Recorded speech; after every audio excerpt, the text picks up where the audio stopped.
You can't spell the Eagles are Zack in the Super Bowl without Zack and Bo. Coming up next on the PHLY Eagles podcast.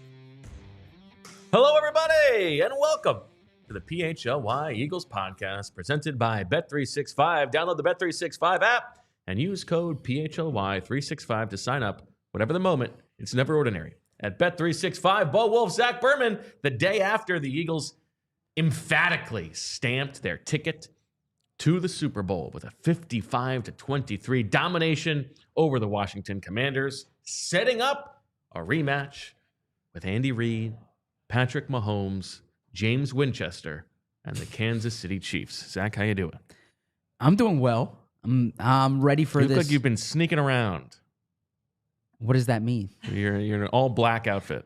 Yeah, I like black. Okay.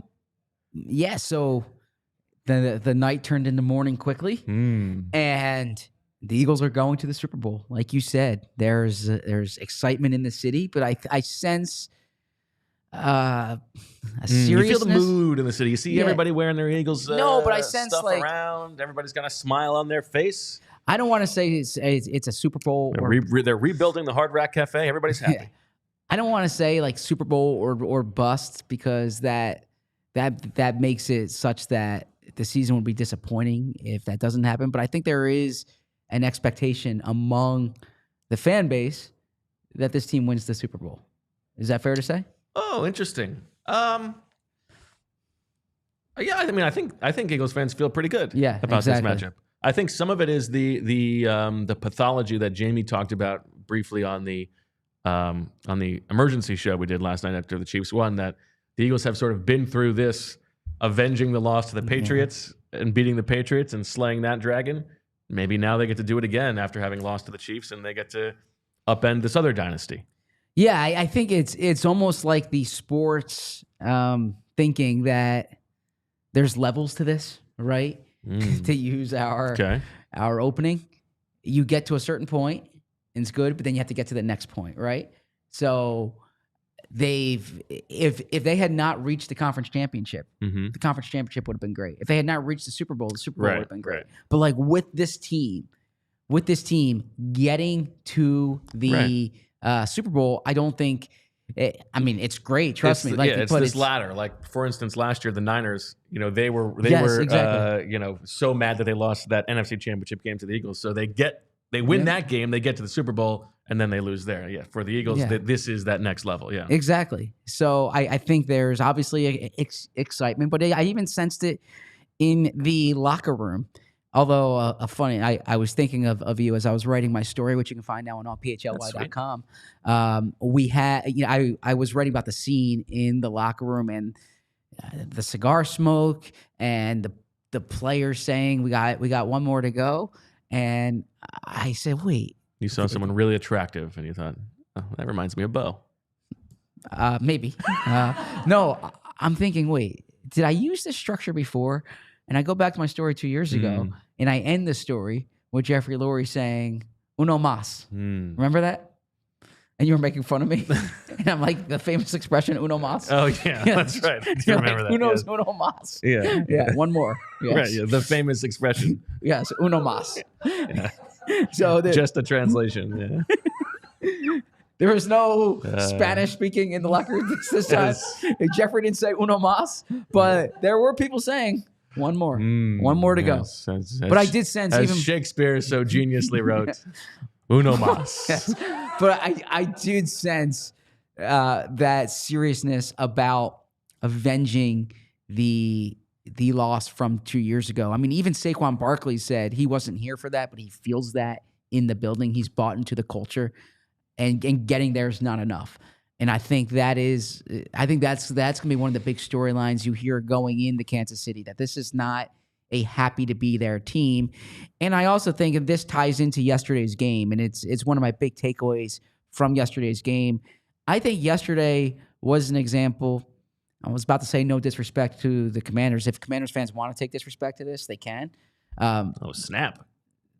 There are levels to this as well, right? The Eagles are they're a higher weight class. And that was apparent. And when you watch the Eagles, you see an elite team. You don't see the pesky underdogs. You don't see the team that's on house money. You see a team that both sides of the ball is brimming with talent, and when it clicks, they can beat anyone in the league. Yeah, I think on that point, the Commanders' defense in particular was just not a unit that belonged in a championship game. I think their offense, frankly, performed very well, and it was one of the 5 best offenses in the league this season. But that defense was not ready for prime time. To your framing, it's why on the postgame show I sort of objected to this is like team of destiny. Yeah. Now I think this goes 2 ways, because this team to me is much more, as you say, this is like a behemoth. This is a team that is it's probably the best roster in football. Exactly. They are nobody's underdogs, even if they are right now 1.5 point underdogs. Which is essentially a pick 'em. Yeah, against the Chiefs. I think that's reasonable. You can't make the team going for a three-peat necessarily be the underdog.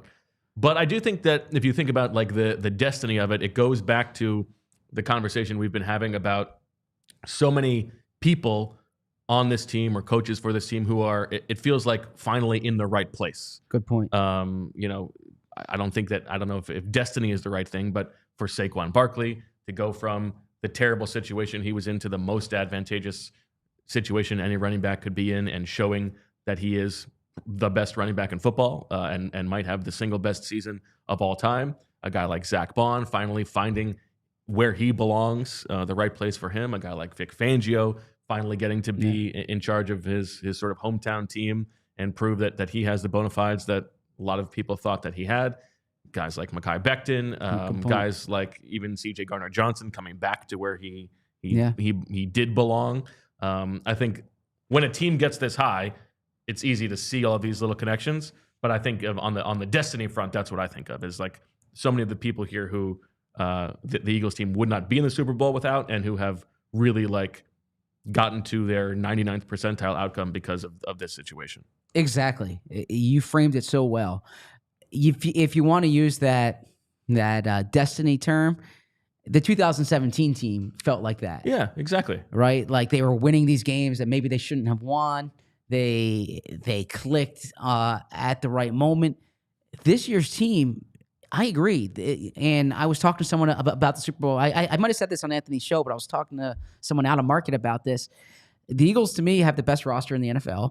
The Chiefs have the best quarterback in the NFL. Mm-hmm. And that, like, which one wins? The best roster? Now, the Chiefs have a really good roster, too. Don't get me wrong. Yeah. But to me, it's like, can you dethrone Patrick Mahomes? And if you're the Chiefs, you're looking at the Eagles roster and you're like, where's the weakness here?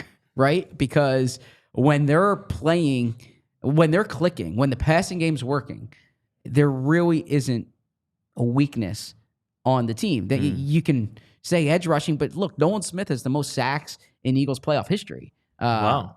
I'm sorry, in a playoff. Okay, I should be clear there. Nolan Smith has really come on, and you look like they don't have Nakobe Dean, so the linebackers are. But Oren Burks has been serviceable in there. Yeah. Zach Baun's playing at such a high level. We'll get into some of the matchup stuff. I didn't think Reed Blankenship played a particularly good game yesterday, but I look at like every level of the defense is good. Every level of the offense is good. And they have blue chip players. They gotta hope that Landon Dickerson and Cam Jurgens are healthy. But yes, and so I look at that and I say, like, this team is loaded. This is a Jeffrey Lurie said it when you and I were together down in Orlando for the owners' meetings. Jeffrey Lurie said all the ingredients are there. And Yeah. you see this, like the ingredients are there. The ingredients, this is a team that it's not surprising that they're here. And I don't want to frame it that it was Super Bowl or bust, but the expectation should have been Super Bowl. Even a guy like Jalen Carter, who I think would probably be one of the best defensive tackles in the league anywhere. I thought that when they drafted him, maybe a little too much was made of you surround him with Georgia guys and see how that plays out. But him getting to play for Vic Fangio and playing, 90% of the snaps as he's done over the second half of the season and getting to show off like this and in this scheme and with his Georgia guys. Like there are a lot of guys here who it's easy to see. I mean, A.J. Brown, who was already on the team in 2022 when they went to the Super Bowl, but he gets out of a place that he wasn't able to be his full self. All of these guys getting to like reach their ceilings on this team. It's obviously been super fun to watch. And I would say, correct me if I'm wrong, but we'll have a show later this week looking at Howie Roseman specifically. Yes. But I got to give Howie his flowers. Like this, For sure. The job he's done, and I made this point, I think on Anthony's show as well. I'm sorry, everything's kind of. Listen, buddy, we are just getting started. By the middle of next week, who knows where you're going to be? But you just see the NFL honors candidates that the Eagles have. Offensive Player of the Year, MVP candidate Saquon Barkley, acquired this offseason. Defensive Player of the Year candidate Zach Baun, acquired this offseason. Both Rookie of the Year candidates acquired this offseason.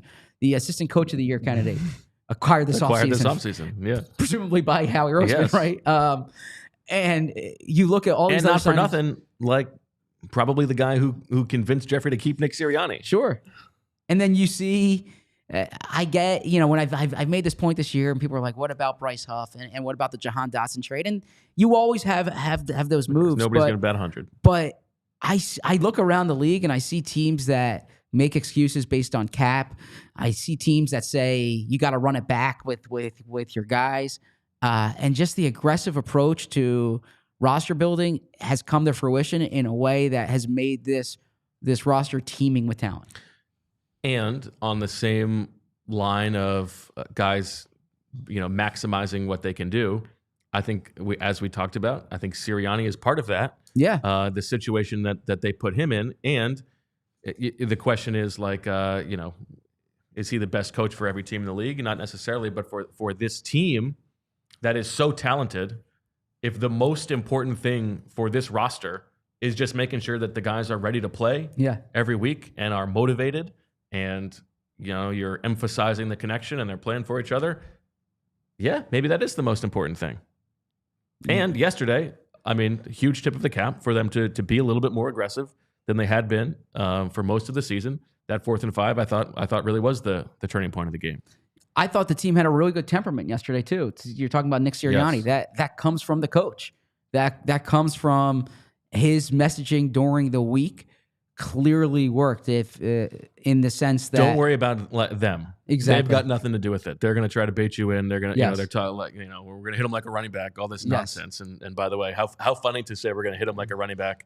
And then on the first play of the game, the running back runs 60 yards. True. Just basically a red carpet to the end zone. Yeah, they should hit the running back like the quarterback. Yeah, exactly. But yes, to not worry about that stuff, and we're the most talented team, worry about us. Obviously, that worked out. And you mentioned Vic Fangio, Kellen Moore, who, look, I've been critical of throughout the year.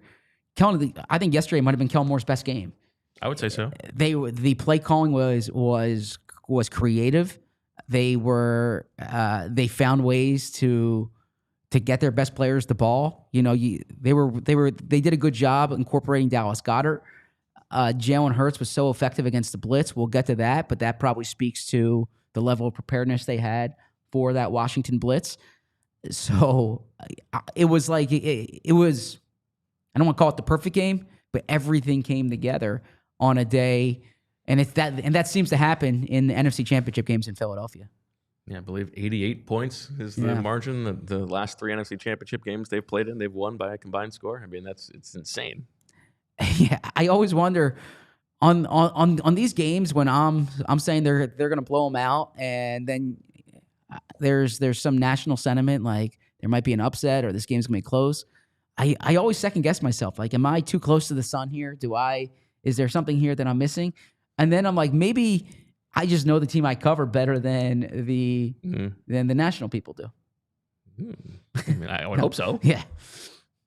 Yesterday was one where we arrived at the press box and had the same feeling. I was like, and honestly, it's stupid, but the Hard Rock thing on Saturday night really did convince me. Yeah, that had nothing to do with my thinking. I think it probably started with the Jalen Hurts playing pool earlier in the week. Like, oh, he's got the swag. All right, I think they're feeling pretty good. But the Hard Rock thing is like, listen, you learn lessons. I tried to take the lesson from the Vikings fans in 2017, and listen, I wasn't going to look away this time. It really, like, they were so happy to be here. Give me a break. It was really deeply pathetic. This is interesting to me because we'll get in debates around draft time, and you'll be like very focused on certain data points, right? And I'll be talking about vibes, not vibes, but different things. Yeah, you might be hearing. I don't actually think that was the reason, but it really like hammered home to me that like this team is like. They really are happy to be here, and you look at like the Eagles are not dealing with any of this nonsense. They're just so clearly the better team. Yeah, that's and all of the excuse making of, oh well, listen, I know that Jalen Hurts didn't play that whole game, but the Commanders might have won that game anyway, and we'll come back. Like the Eagles were blowing that team out in the first quarter. Like they didn't belong on the same field. Yeah, that's kind of how I looked at it. Is that I spent time on Friday, really kind of looking at the matchup even more. Once I finished that Slay story, and I'm like, wait, who's blocking Jalen Carter? Like, who's rushing the quarterback here from them? And the truth is, listen, the Commanders had an unbelievable season, and they were a good team. That offense was really, really good. Yeah, and I think that maybe they will be a problem for the Eagles moving forward. But just in terms of the different kinds of draws you can get in an NFC Championship game, that's about as easy of a draw as you're ever going to get. A home game against a team with a bottom 10 defense. Would you say now? I gassed up the Packers. Okay, the chat will remind me of that. We both did. But do you think overall this was like the best draw they could get in the postseason? From how it started? I think that the Vikings would have been easier than the Rams. Okay. That's the only difference. Okay. Interesting. Which is easy to say because the Rams beat them, but I think if you're just thinking of the quarterbacks, like, I mean, Stafford did almost win that game. And Washington, do you think would have been harder in the first round than Green Bay? Maybe. Like, what if the draw was Washington, Minnesota, Detroit? Obviously, well, Detroit I think going to Detroit would have been more difficult. Exactly. Anything with Detroit would have been difficult. Yeah. Say it was Washington, Minnesota, Green Bay. Yeah, I guess you're splitting hairs. Yeah. I don't know. Yeah. I think but I mean, getting 3 games at home is obviously huge. And that's interesting because now the Eagles are going to have to get on a flight for the first time since mid-November. That's true. Yeah, it's 7 out of 8 weeks at home, and the only one that wasn't was a trip down to Washington. Oh, actually, no, they had a Baltimore game in there too. So, they really haven't they haven't flown that much, and then they spend a week in New Orleans. You're a New Orleans guy. I mean, I like New Orleans. I'm not from New Orleans. Look, we'll have a lot of New Orleans talk during the next week. Do you have any dinner reservations already set? I have some restaurants that I love there. I haven't scheduled any. I need to speak to Julia and some others about like preferences, right? Okay. I know your preferences. I've traveled with you enough. Okay. Right. What are they? Well, no, you're pretty game. You like eclectic food, right? Like if I like you're game for eating alligator.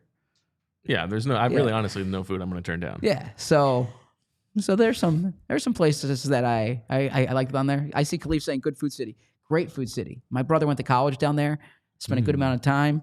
I've spent time over the years in New Orleans, great city. Never spent a week there, although people tell me. And so I've covered. This will be my 6th or 7th Super Bowl, because I guess New York technically counts. Well, New York definitely counts, but And it was a Super Bowl. yeah. I hear people say this is their favorite place to cover a Super Bowl. Everything's walking distance. The weather's good. Maybe not, right? Well, the weather's supposed to be good. Okay. I mean, I loved Vegas last year, but I know it wasn't your cup of tea or Julia's. Gross. Anyways. You get to see Paris. Basically, yes. Basically. Got to see Paris, got to see Monte Carlo, got to see the pyramids. Everything you want to see is right there in Vegas. Yeah. That's great. What else were we talking about? Well, we should read the ads and then we'll get to it. Let's read the super chats first. Okay. Let's hang out with the real ones. Gene D'Angelo. People are funding our trip right here. Thoughts on the most important happening of the past 48 hours, the Nvidia stock. I would say I wasn't going to ask because I didn't want to turn his mood around. Yeah, but Gene, you're paying, so I would say that if you believe in something, then don't ride the waves. Like if you take the long-term approach and you consider what strong companies do over a period of time, an extended period of time, then I would not ride the waves. We don't need to devote. I mean, they can sponsor the show, and then we'll talk more about it. But I don't think we need to get into it. I don't want AI sponsors. I saw a tweet from you. You were upset about your dishwasher or kitchen. By the way, you have an AI dishwasher, or was that a joke? Zack, what? We need to work on your reading skill, on your critical reading. Okay, I'm sorry. I glanced at it quickly. I'm not on Blue Sky as much as you are. What was the joke? Yeah, the joke is that everything about AI is like the least helpful thing in the world, and it's like so much money and so many resources devoted to the least helpful things in the world. So that was your joke? The joke was the AI on my dishwasher told me that Saquon Barkley is a player to watch today. Ha ha ha ha ha! Bringing down the house with that one. I mean, I can't believe you thought that was serious. I'm not tweeting for you. I actually did think well, who are you tweeting for out of curiosity? I'm like 7 people. There you go. Okay. Yeah. I'm not like you. I'm not trying to just serve up slop to the widest audience possible. I want the widest audience possible. The widest audience possible buys the ads. Oh my God. AI, give me a break. Pays our bills. All right, next one. Fresh Prince. How different would conversations be if the collapse never happened last year? We are a Saquon drop and a Devontae drop away from being 19-1 going into Super Bowl 59. I do think we should spare a moment to think about how the collapse from last year affected everything that happened after. I think it created early season skepticism, right? I think that there was, I mean, certainly you think about Sirianni's reaction after the Browns game. A lot of that has to probably do with the way last year ended. So I think the collapse from last year cast a shadow over the early portion of the season. I do think the Eagles got over that pretty quickly, probably more quickly than the fans did. So when I tweeted on Blue Sky today that I told my neighbor's kids I was going to hit them like a running back, did you think that was serious also? I've been honestly locked. I haven't really been on social today. I've been locked into writing, responding to a few things. Yeah, have not been perusing. Okay.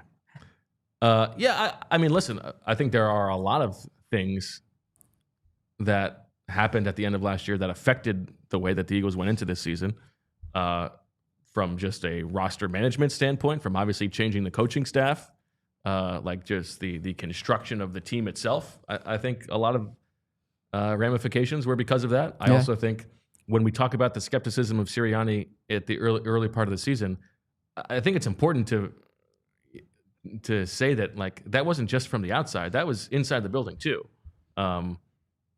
And all the credit in the world to Nick Sirianni for harboring that, knowing that that was the case, and steadying the ship and being able to turn things around. You're absolutely right. Super chat from DFOP Justin, who says, "Thanks for everything this season, guys. Can't wait for the next 2 weeks of coverage as long as ZB doesn't quote Jim Harbaugh during that span. I won't quote Jim Harbaugh during that span. You don't have to worry about that. And I appreciate. I don't know if you can hold to that. 2 weeks of like double shows a day, and you're not going to slip in one Harbaughism. I didn't sign up for the double shows a day. By the way, you brought that up. I didn't sign up for double shows a day. But I won't quote Jim Harbaugh. No, I'll be far more. We're trying to sell double shows a day, my man. I'm trying to be efficient with my words. Okay. Gerald Glickman. Wow, a big old one. Oh, thank you, GG. Says, thank you, PHLY team. I appreciate what you all do. I hope YouTube doesn't take 30% of your super chat haul. Speaking of 30%, more than 30%. First of all, thank you very much, Gerald. That's very nice of you to say. We appreciate it. Today is the day to become a diehard. Huge deal. $36 for 36 hours only. And those of you who have been following us for a while know that we have talked about this legend of the Fran Duffy draft spreadsheet that he does every single year and has for so long only been for his eyes and a few lucky people who he sends the link to. If you sign up now to become a diehard, you get it, essentially. It's a living, breathing document, all his scouting reports on, right now, I believe it's 165 draft prospects. I mean, that is worth your diehard membership alone, more so, like tenfold. And then you're also getting Zack Berman, Charlie O'Connor, Kyle Neubeck, every now and then a little bit of Bo Wulf, Les Bowen, all that stuff. It is absolutely a steal of a deal, and now is the time to make it happen. All right, we will take if you want to buy stock in Fran Duffy right now. That stock's going up. Yeah, I bought stock years ago. We're going to take a quick break, and then we'll get back to more Super Chats. And, of course, we're going to talk Brandon Graham. We're going to talk to a real-life doctor to tell us what kind of road Brandon Graham might be facing here as he hopes to make a return for the Super Bowl. Oh, let's talk about Bet365. Bet365 has 90 million users worldwide, and they live stream over 780,000 events each year with early payout offers across the NBA, NFL, NHL, and MLB. Bet365 pioneered live in-game betting, and today they offer the widest range of games and markets available for live in-game betting across 78 sports. They've got those same-game parlays, and you know they're going to have all kinds of lines on the Super Bowl in 2 weeks. It's never ordinary at Bet365. See for yourself with their SGP Sunday offers. Place qualifying parlay bets totaling $20 or more on the NFL games and get up to $25 in bonus bets. Terms and conditions apply. And if you open an account now, you're going to get a little bit of a bonus, a little bit of an incentive, as we call it. New customers get $150 in bonus bets when you bet $5, win or lose. Sign up, use the code PHLY365, deposit $10, and place a bet for $5 to get $150 in bonus bets if your bet wins or loses. Bonus bets can be used on the spread, totals, player props, futures, and more. Whatever the moment, it's never ordinary. At Bet365, must be 21 or older and physically located in Pennsylvania. If you or someone you know has a gambling problem and wants help, call 1-800-GAMBLER. What's for dinner tonight, Bo? That ass. Okay, well, if you're tired of figuring out what's for dinner night after night, especially on those busy weekdays like tonight, the place to turn is HelloFresh. Get dinner done the easy way thanks to HelloFresh. It's easy to find time to eat well with 50 wholesome, hassle-free meals to choose from each week, delivered right to your door. Think about that. You open the door, you got dinner for the night. HelloFresh's new ready-made meals go from the fridge to your fork in just 3 minutes. It's the same high-quality ingredients and restaurant-worthy flavor you expect from HelloFresh, just none of the work. Their lineup of prep and bake meals come together with minimal mess and only 5 minutes of prep, so your oven does most of the work, not you. I got that big package of HelloFresh sent to the house. I went through this. I'm like, this is great food, high quality. It saves time. There's recipes that kind of help me out. HelloFresh, it makes cooking enjoyable, which is great because I'm always looking for efficiency, and that provides the efficiency that I'm looking for. Get up to 10 free meals and a free high-protein item for life at HelloFresh.com. Eagles10FM. One item per box with active subscription. Free meals applied as discount on first box. New subscribers only. Varies by plan. That's up to 10 free HelloFresh meals. Just go to HelloFresh.com/Eagles10FM. And make sure you follow America's #1 meal kit. All right, we charge ahead here on the PHLY Eagles podcast. Let's run through the rest of these Super Chats. Chill Bill. But think about how much better they would be with Christian Ellis and Lou Nichols instead of Zack, Baun, and Saquon. That's unfair. Wow. I mean, the amount of time we allocated to that. There's no comparison between, it wasn't Ellis and Baun. It was Ellis and Morrow. And by the way, couldn't they have used a backup center yesterday? Barrett Roth says. They were pretty, they seemed fine to me. Well, yeah, but I mean, if Nick Gates isn't going to get in this game, then what's Nick Gates doing on the roster compared to Dylan McMahon? A conversation for another day. I hope so. Barrett Roth, Vic's Wall needs a nickname. Latest idea. The Green Punch. Hulk hands at the link.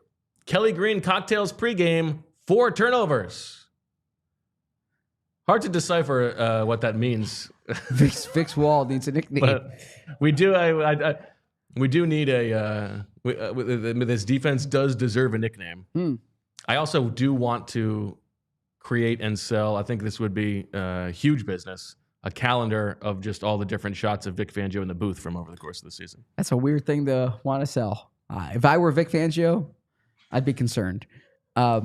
Nickname. A Vic name. Ooh. I'll think about that and I'll get back to you.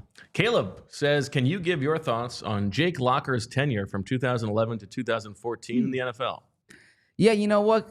You hear the expression often. Well, not often. Kevin O'Connell said it this year, but I've heard it in various forums how situation matters, that organizations fail players more than players fail organizations. And I think there are some players that transcend their circumstances. There are other players that need better circumstances. I really liked Jake Locker when he was at Washington. And he was in a tough situation with the Titans. And then he also, I mean... concussion issues, right? Admittedly, he didn't have the same... Well, I think he just didn't love it anymore. Okay. If memory serves, maybe concussions contributed to that as well. But great athlete. Great athlete in college at Washington. Amen. Chase Daniel Plainview. All glory to Goddard. Jason with a J. We getting Mina Kimes' appearance during Media Week. That would be fun. I would love to do that. Yeah. Look, if there's a guest you want us to line up, please leave it in the comments to this. I read every single comment. Every single comment. I'm compelled to respond to them. I don't know if I should or not, but let's just say, yeah, I've read every comment. I've read every tweet. You also write a lot of comments, right? No, I definitely don't. I definitely don't do that. All the ones saying like Bo needs to stick to football. Bo's ruining the show. Those are all you, right? No, those are not me. But are people saying that? Angry Potato says, did you notice in the fourth quarter when Saquon stands up Luvu on a blitz and just walks his ass out of the play? It felt personal. Also, Bo, how much do you love when Jalen sends balls real deep like? I mean, first of all, I do like it when Jalen sends balls real deep. I think that's something that has been missing from the offense for quite some time. I thought it was risky to go for it on 4th and 5 and do that, and it was a great call. Worked out very well. I think part of my concern with not throwing the ball deep is that Jalen is so good at it, and they have receivers who are so good at it. I'm not sure why it has been missing for so long. What did you make of the straitjacket comment, by the way? Yeah, so I thought it was an unnecessary passive-aggressive thing to say in that moment. As you watched it, because when we asked you about it on the postgame show, you were only hearing the transcript. As you rewatched it, did it seem like it was in jest, or did it seem honestly like passive-aggressive?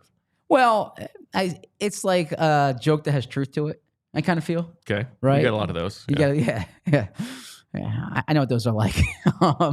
But, yeah, I thought that Jalen... I said this on the post-game show. He is wired that winning's what matters to him, and he's genuine in that. But I also think that he feels like he could be doing more. And he said this other ways. He said just because we can't, he says just because we don't doesn't mean we can't. So I have a story coming out tomorrow, and it's or I should say later today. You can read it in our deal with the $36 for 36 hours. But it struck me how many people in the locker room, Sirianni, Jordan Mailata, some others, were harping on the criticism that Jalen was receiving. And I wonder if that was a discussion point behind the scenes. Like, one thing that Saquon Barkley referenced is that he said in the Pittsburgh game, Jalen said, "Is that what you all wanted to see?" Well, like that was "Is that what you all wanted to see?" game right there. And so Jalen probably internalized the criticism. Well, I'm projecting here, speculating. As like, well, I can do it. They're saying I'm playing within the team, but they're not allowing me to do what I can do. As he's, what's the expression he did? Getting what with it? Getting jiggy with it? Yeah. I don't know. I didn't see. No, a few years ago he said it. Freaky. Yes, that's what he said. Getting freaky out there. I did have a question for you. I think the Jalen thing. I'm just to stay there. Listen, first of all, elite athletes gotta take whatever they can to motivate themselves all across the board. That's totally fair. I think criticism of Jalen this season, part of the criticism of Jalen has been, why is the offense treating him like this? Sure. Right? It like they were showing you how they felt about him, or how they felt about what their best course of winning was, in that they weren't asking him to do a lot. And, it was just don't make a mistake. Exactly. Which we have seen he's better than that. He doesn't need those constraints if you want to talk about the straitjacket. There have been times where I didn't think he was playing his best, but he played a freaking awesome game. He deserves all kinds of credit. He played awesome. But I do think, to that point, before I knew that the offensive lineman went in to Nick's office saying they should run the ball more, one thing I had heard during the bye is that they were, and this seems obvious, and this has been in my comments during the past few months, they were so perturbed by the turnovers that they really thought the biggest problem with the team was turnovers. They were in the red all 4 games. They had at least 2 turnovers in each of those first 4 games, and they really thought if they just didn't turn the ball over, they would be it would make all the difference. Now, I didn't think they would stop passing the ball. Right. I remember saying, anytime you have A.J. Brown, Devontae Smith, that's what your identity is going to be, your star players. When not that identity conversation was happening, but I kept hearing from multiple people I talked to that the biggest problem is turnovers. And so and like the Sirianni conversation, it's not like the only criticism of Jalen was coming from outside the building. Sure. Right. Yeah. I wanted to ask you, because when I watched it back, I didn't have my headphones on during this play. When I watched it back, the broadcast was making a big deal about the no flag on that 4th down play. They said Saquon held. What was your outrageous sequence of events from Tom Brady? Okay. To call for the what I thought would have been an extremely ticky-tack hold on Saquon Barkley, and then on the very next play say, "Oh, well, I always prefer when refs let them play on what should have been pass interference on Lattimore in the end zone." Outrageous sequence of events from Brady. If that's penalties called there, I don't want to say it changes the game. The Eagles were the better team, but it certainly changes the game flow. Yeah, there were a lot of plays. This game, the Eagles win by 33 points for two and a half quarters. This was a very tight game. If Oren Burks doesn't force that fumble at that point, there's a good chance the Commanders go down and score. But then again, it would have taken them a long time to get the ball downfield because they were moving slowly, efficiently, but slowly. There's another chance that they turn it over later in that drive or whatever it is. I thought the penalty on Sandra still was I don't think that one needed to be thrown. I thought it was a dumb play by Sandra still, but I didn't think it was definitely a flag. Yeah, that leads to a touchdown. I thought by letter of the law it was a penalty, but I thought spirit of the play was not a penalty. I would have been okay with that not being flagged. I don't think that was intended to be a late hit. Like Saquon wasn't slowing up. And I think Saquon sold it a little bit. Sure. I definitely think that AJ also should have been flagged in the end zone and the scuffle. The scuffle with Lattimore. But that also didn't have an effect on the game there. No, I know. Yeah, I agree. Yeah. But I'm just talking about flags to get upset about if the Commanders are upset, and their complaints about the way that they handled the Luvu jumps, that's what they were doing. They were doing that on purpose. Yeah, some of the tweets of snap the ball are really some of the most ridiculous things I've ever seen. Yeah, Dan Quinn addressed that after the game, that like that was their plan, was to try to time the snap. That's what they're incentivized to do. That's a fine strategy. It's a little bit JV, but that's fine. But I mean, Luva made you get like he made the a first one looked play. a little bit dirty. Like it looked like he was going after Jalen's head. Okay. Yeah. But earlier in the game, he made a game-changing play on third down by timing the snap. Yeah. But yeah, that was a huge play. Yeah. Yeah, but at the goal line there. Yeah. All right. Quick break. Get some more super chats, and then we're going to talk to a doctor from Rothman who specializes in pecs, so we can find out what Brandon Graham has ahead of him.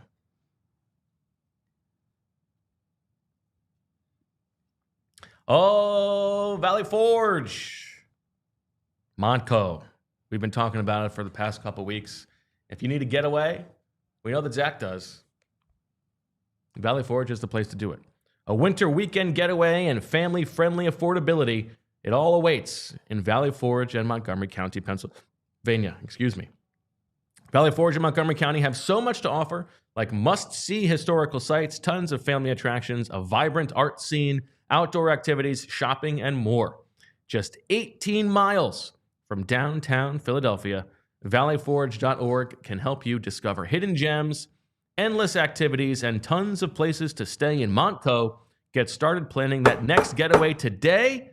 valleyforge.org. Make it family time and make it Montco.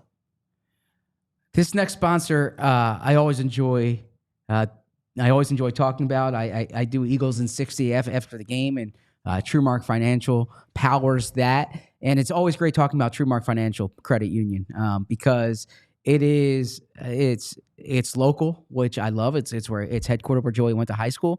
And think about this. What if all the holiday shopping that you did that left your credit card balance weighing you down, or maybe you're buying PHLY merch because we have a sale for that as well right now. You want to get all your Eagles gear on allphly.com.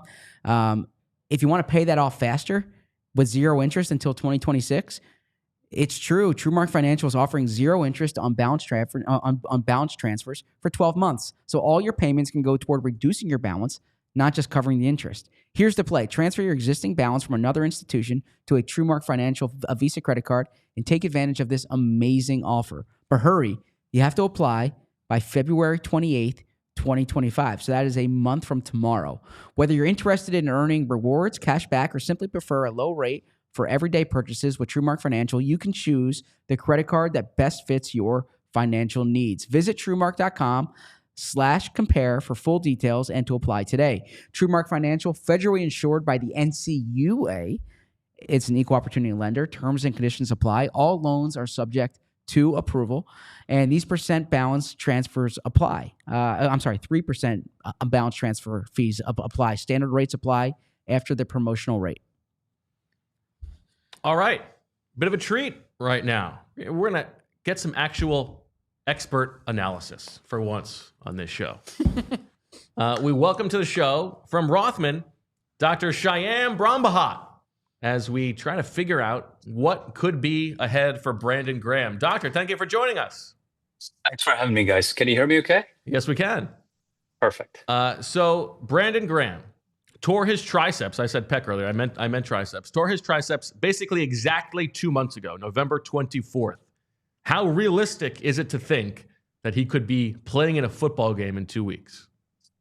So, I think when you talk about us normal humans, I'd say the answer is no. Okay. But when we talk about superhumans, I just looked up J.J. Watt had surgery for his shoulder, and in 10 weeks he was playing for a playoff game. Right. So you would never think of that. If you came into my office with a triceps tear, I'd say, hey, 6 months is a good number for you to play NFL football. But these guys are huge human beings, and I think they can accommodate a lot better than you and I can. Now, that being said, I'm not his team doctor. I do not have access to him. I don't get to examine him. I don't get to see his MRI, things like that. And if you have had surgery, the answer is, most people would say 4 months plus, but he's looking at 2.5 months. But I think these guys are very strong. Also what you could do is triceps. So for people listening to you, what do you need your triceps for? Push-ups. You cannot do your push-ups without triceps. You're trying to push people off, right? Mm. So alignment is that's what he's going to do. But you could put him in a brace, have him in a certain extension lock that he won't go completely incorporating all his triceps, and people would be okay. A lot of people, Suggs, he was a D lineman for the Ravens. Yep. He played with a torn triceps for a long time. In fact, the entire season, and then had surgery at the end of the season. So I think you can get away with it. Yes, you want to make sure you don't have a re-injury. So after the point of surgery, what's that process like with the rehab to get it to a point where he can at least comfortably play? Like, does the muscle atrophy in such a way that you're not going to have the strength that you would expect of an NFL player? Wonderful question. So, first things first, right? With any surgery, you try to say, hey, let's get your range of motion first. So if you have full range of motion, then you say, let's work on strengthening. Because at the end of the day, you're repaired to bone. The triceps, when it comes off the bone, it gets reattached with drill holes in the bone, with anchors, with suture material. You want the tendon to heal to bone before you stress your repair. But I'm sure they have done a repeat MRI to see, hey, if the healing has taken place. They look at his range of motion, and then they evaluate the strength. More importantly, for a player, we say, hey, you need to be able to protect yourself before you get on the field. So if somebody's coming at his face, he needs to get his arm up there and protect himself. It's interesting because for Brandon Graham, obviously, this is a bit of a different calculation. Like this could be the end of his career. And so we talk about the risk for re-injury. I don't want to be craven here, but it might be less of a concern for him because he's not then thinking about getting back for next season. Like the risk might be worth the potential reward. It's hard for me to make that decision for him, but sure. We wouldn't have the Super Bowl without his strip sack, right? I mean, exactly. and just having him on the field is very helpful. But that's where a team doctor pulls out of that, fan mentality and says, what do I need to do for my patient/athlete? If I could follow up on a previous question or a previous answer, I should say, what would he wear during a game to still have the range of motion that's needed, but protected in such a way that won't be problematic? So there are certain braces that will give you a lock, guys, so that it won't let you extend all the way, right? Okay. So if there's a lock, then you say, hey, you're incorporating some triceps, but not all of it, so possibly reduce a chance of re-injury. So I don't know if you guys watched last night's game after our game. There was a Buffalo Bill guy. His strap kept coming off. A brace similar to that will prevent from re-injuring the triceps repair. Interesting. And now it's his left. So I'm trying to think of like if he's picking which side to rush from, would you want it on the inside arm or the outside arm? I would ask the doctor. I don't know how much defensive line background you have, doctor, but that's why I do what I do for a living, guys. So I think anyways. I'm sorry. I think so even going back to the Buffalo Bills game, there was a guy who had a concussion, right? He started with a B, his last name, and he had a massive concussion yesterday. He was having trouble standing. And so football is such a collision sport. Anything can happen. So you put him on the left side or the right side. If he's ready, then he's ready. And it's also, what I think what Brandon Graham has said publicly, and I expect him to make some kind of announcement today, is that like his rehab so far has gone well enough that it's been encouraging for the likelihood. What would that rehab be like for him? So I think you got to have full range of motion and to me, say, if I saw you guys in the office, your strength ought to be 90% of the opposite side, the good side. When that happens, you're good to go. But remember, like Aaron Rodgers, there was a huge talk about him coming back from an Achilles tendon rupture, like 2 months, 3 months after injury, but never did come back, right? And he even struggled this year. So as we get older, it starts taking a little bit longer. But JJ Watt, on the other hand, is a big boy. So he has so many muscles. Brandon Graham is such a big boy. They have so many more muscles to help them accommodate for any lack of strength that they have with a specific muscle group. I feel smarter. Yeah. I feel in awe of these players who are playing with an injury that should last that long, playing in a game. Well, I also feel I think in so. awe of That's someone who has you an and I. actually You and I important wouldn't even job. think about it. Yeah, you and I wouldn't even think about it. But these guys, they have a passion. I think they're phenomenal, like species. Like they are at a such higher level than we are. I think cannot apply my protocol to them because they are at a different level. That's well said.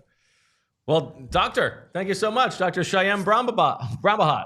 Have a wonderful day, guys. Thank you so much for thanks for having enlightening me us. on. Appreciate it. Bye-bye. That was great. I feel so much smarter. That was great. Thank you to Rothman. Steve Kleff says, ZB and Bo, People's Bench Contest, bring the bench down to New Orleans. Maybe we... I think you want to issue that challenge? I think we have a bench connection, I'm saying. Oh, yes, that's right. Yes. More super chats to get to. Lock City. How can Bo still be skeptical that coaching can influence turnovers? Watching this team play, it's clear that the coaching is translating to the field. Never seen an Eagles team this committed to attacking, ripping at the ball. I'm not skeptical that it has an effect. I just think it's silly to think that it's the only effect, that it's a clear cause and effect, as if every team in the league is not also trying to force turnovers. There's no doubt that this team has gotten extremely good at those punches, at those takeaways, and as you have written about, like Nick Sirianni makes it a point every single meeting. I just don't think it's the only reason. No, it's hard. Like they do emphasize it, and technique wise, you see like Zack Baun. I mean, I thought he was going to break Cooper DeJean's hand there. He punched the beep out of that ball. Beep beep. But at the same time, I don't think the Eagles weren't emphasizing turnovers when they were in the red those first 4 games. I don't think they weren't emphasizing turnovers when they were in the red against the Steelers, right? I think sometimes the ball bounces your way. Sometimes the ball doesn't. Sometimes the other team holds the ball. Sometimes it doesn't. But you want to be opportunistic. And I've also... I think you could credit the coaching more with the lack of turnovers because of the way that they have coached the game and coached Jalen Hurts to play. You're right. And then I also think, I won't mention the coach's name here, but there's a coach who used to emphasize response off turnovers. And I think you see, like, the Eagles forced 5 turnovers against Washington in the first game. They didn't win. They didn't respond off those turnovers enough. The Eagles scored 28 points yesterday off of the 4 turnovers. Every turnover they forced, they scored a touchdown off of. Like that. They had like 8 touchdowns. Yeah, but that changes the game. You saw that at the end of the half. That changed the game. Musa, Default Musa, ZB, did you know that sleep deprivation is linked to morbidities that offset your lifespan gains from being a short king? Diabetes and dementia. Yeah. We should have talked to honestly, we could have gone deeper with the doctor on sleep habits. I got to tell you, I know Musa, Khalif wanted us to ask him about sitting to pee. Musa, the sleep thing, I'm not proud, and I know, I recognize it and I feel it. I felt it this morning. I felt it coming into work today. When I review the show, it's not going to be my best show. How dare you? But trust me, I want to sleep more. If Emily was here, she would tell, I want to sleep more. There's not enough hours in the day to achieve what I want to achieve, writing wise, show wise, and life wise. I mean, you are wrong about that. You can deprioritize some things. However, we love you for who you are. Yeah. And I need you to sleep more in the off season. Yeah. I need you to sleep more during September and October.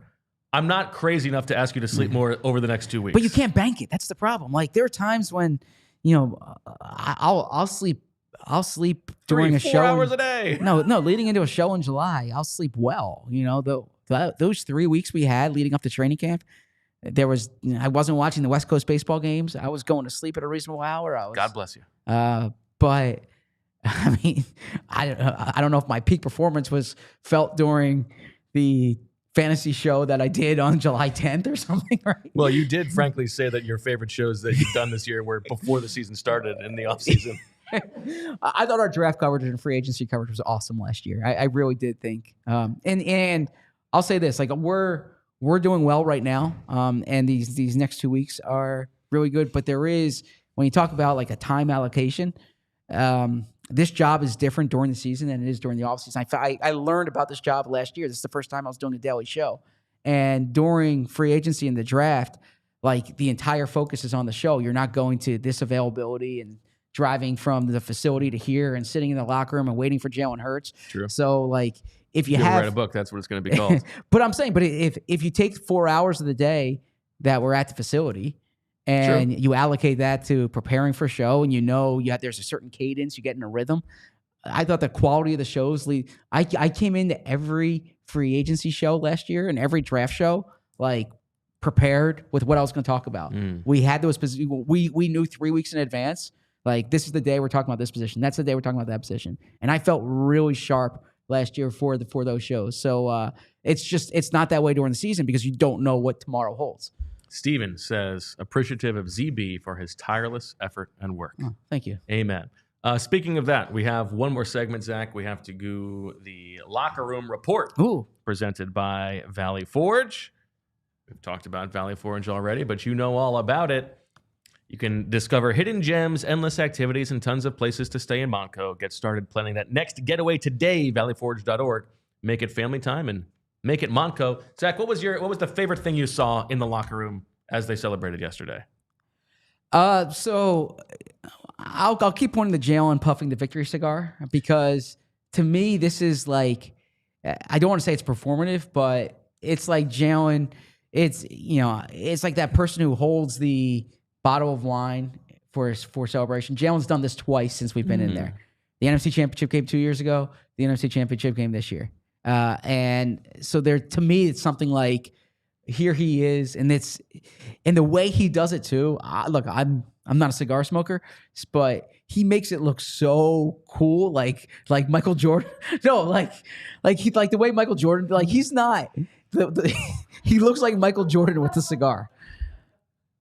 I'm not with you on the cool thing. Okay. But I actually do believe, Zach, that maybe the most insightful writing into the way that Jalen Hurts is wired that has been done since he's been here is yours about his fascination with Michael Jordan. Oh, thank you. And like how much he tries to cosplay as Michael Jordan sometimes. That outfit was like straight out of Michael Jordan in the 90s. The pants that wide. It was ridiculous. Yeah. And like, the earring and all that stuff. Yes. And I think that is absolutely right down the middle for that.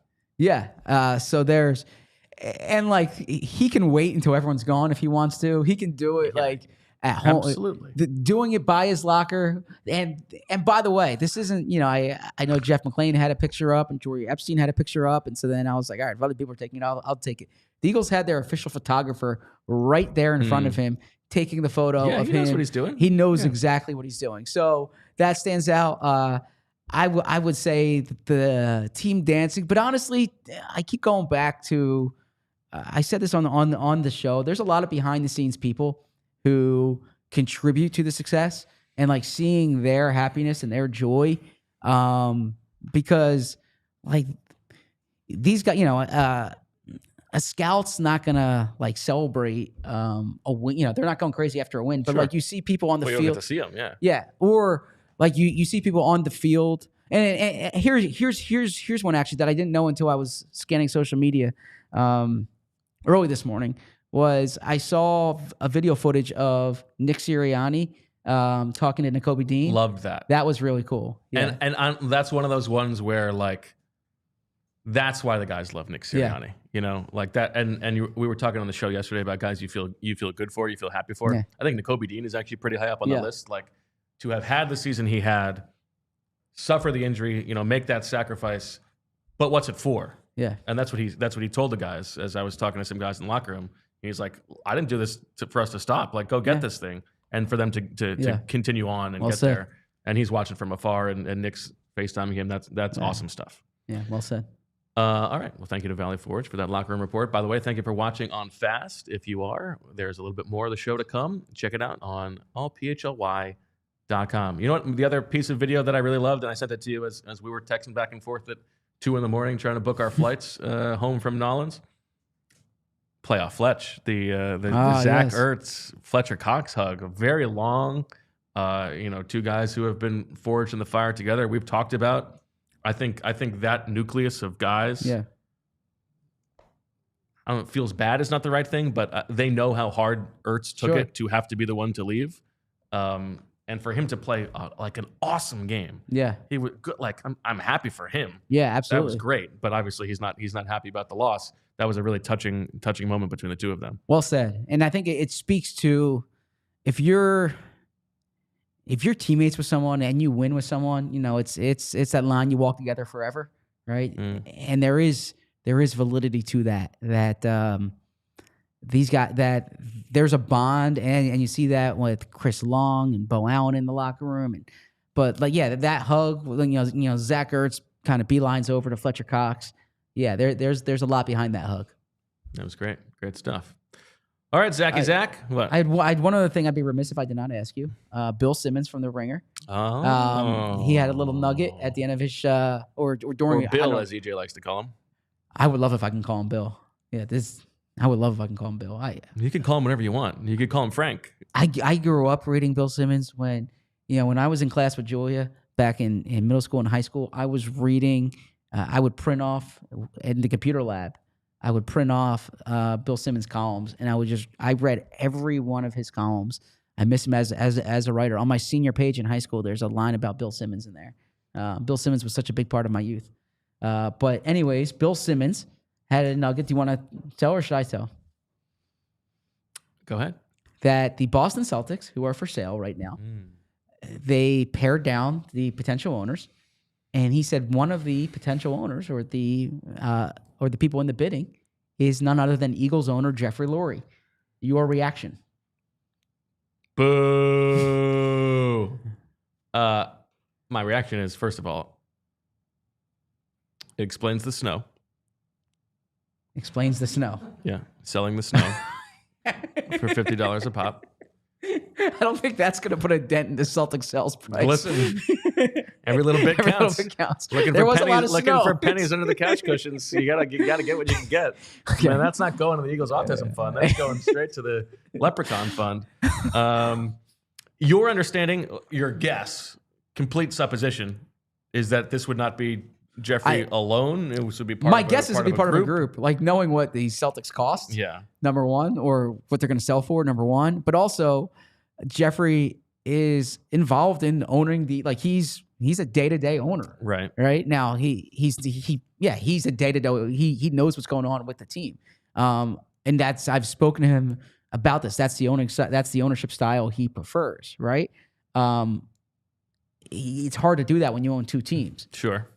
Josh Harris is probably an example of that. He owns 4 teams, but so I would imagine it's part of a group. I don't know. This was the first I heard of it. I can say Jeffrey Lurie is a devoted Boston Celtics fan, right? This isn't like this is the team that's for sale. It's a team that he's actually the Eagles were the team that was for sale that he bought, right? That's like the team that became available. The Boston Celtics are like the passion team for him. He takes Devontae to NBA Finals games, exactly. Right? He's from New England. We know that. We know that. EJ's in the chat. He says hearing us say his name was a jump scare. EJ did great work yesterday on the field. I was envious of him. Good work by EJ. Now make sure that everybody notices that in the chat as he writes his own name, he's going no periods on EJ. It's just EJ. The Lurie thing is a little bit of a surprise to me, only insofar as the book on him among the owners is that he's the most cash poor, of all the owners in the NFL. So it would make more sense if he is part of a group. I wouldn't say the most, but yeah.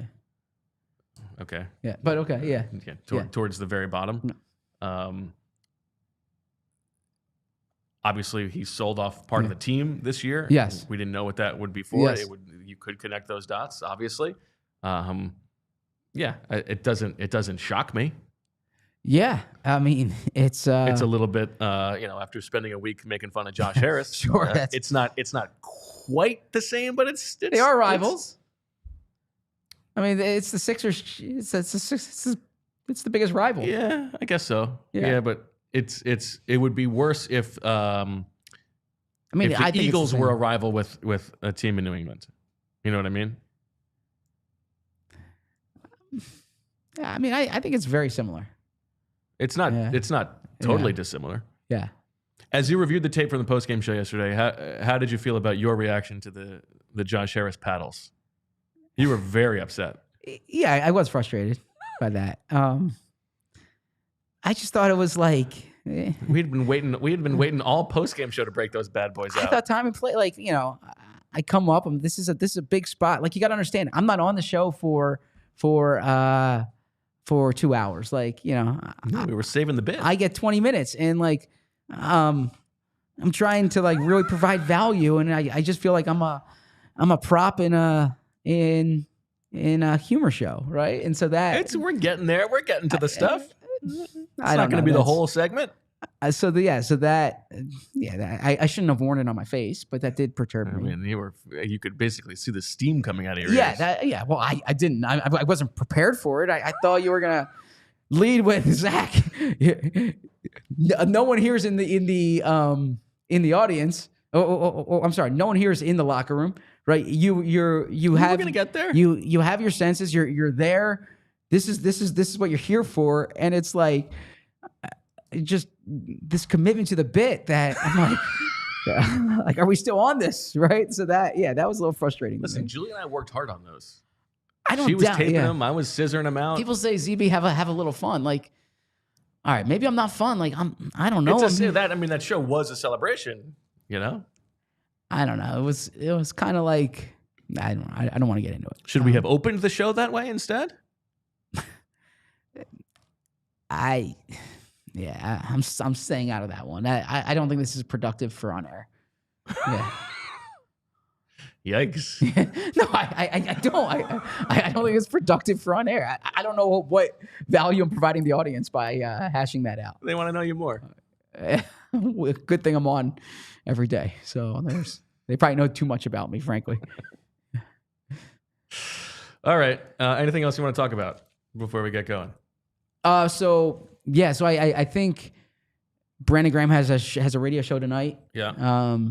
I have no problem promoting other places. I just want to put that out there. Oh, yes. Now who wants to hash it out on the show? Yeah. I mean, I think we're all in the same media ecosystem. We don't have to pretend places don't exist. Brandon Graham has another show, or he has a show on WIP, and I would imagine Brandon Graham might break news tonight. So make sure you listen in.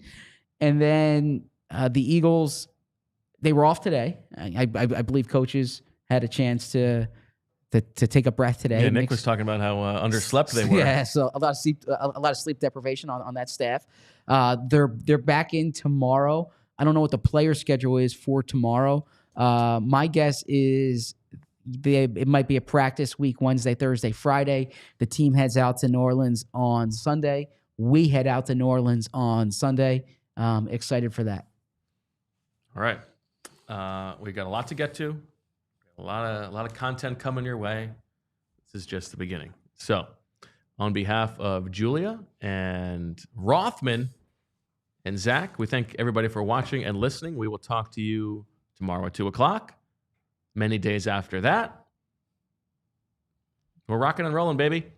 Thanks for watching the PHLY Eagles podcast. Remember, chance to become a diehard. Sale on the PHLY locker. All that good stuff. Take advantage of the things that we are offering up for you. Like the video. Comment on the video. Give it a thumbs up. All that good stuff. Tell Zack that you love him and you want him to get some sleep. And the Josh Harris thing was not that big of a deal. For all of us here, we thank you for watching and listening. We'll talk to you tomorrow. And as always, we love you. We all silly like the mayor.